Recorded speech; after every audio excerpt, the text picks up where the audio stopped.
اعوذ باللہ من الشیطان الرجیم بسم اللہ الرحمن الرحیم۔ واش روم میں کپڑے لٹکانے کا نقصان۔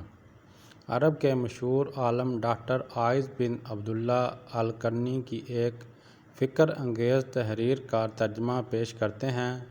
وہ کہتے ہیں کہ چند کام کر لیجئے، آپ کے جسم سے منفی توانائی کا خاتمہ ہوگا اور آپ کے شیطان کمزور پڑ جائیں گے۔ نمبر 1، بیت الخلاء کی صفائی پر کوئی سمجھوتہ نہیں۔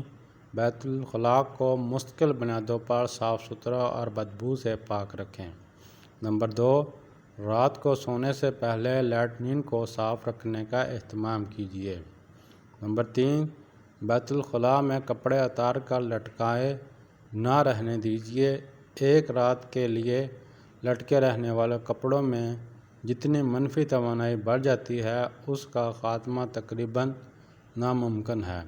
کم سے کم 72 گھنٹے دھوپ میں لٹکانے سے کچھ خلاصی ممکن ہے۔ نمبر 4، بیت الخلاء کا دروازہ ہر وقت مستقل بنیادوں پر بند رکھنے کا اہتمام کیجیے۔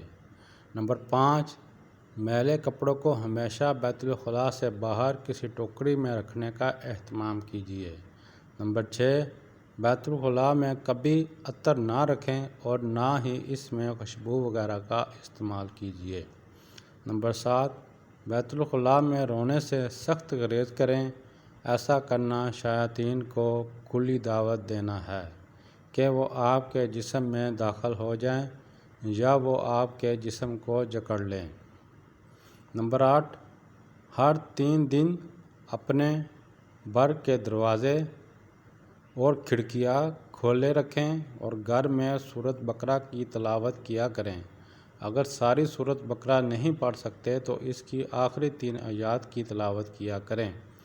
نمبر 9، گھر میں جگہ جگہ شیشے آویزاں نہ کیجیے بلکہ ایک جگہ مقرر کر لیجیے۔ نمبر 10، رات میں سونے کا ایک مستقل وقت مقرر کر لیجیے اور سونے سے پہلے سورۃ ملک کی تلاوت نہ چھوڑیں۔ یہ سورت عذاب قبر سے حفاظت کا ایک ذریعہ ہے۔ پلیز ویڈیو اچھی لگی ہو تو چینل سبسکرائب کریں اور اس ویڈیو کو صدقہ جاریہ سمجھ کر آگے شیئر کریں۔ اللہ آپ سب کا حامی و ناصر۔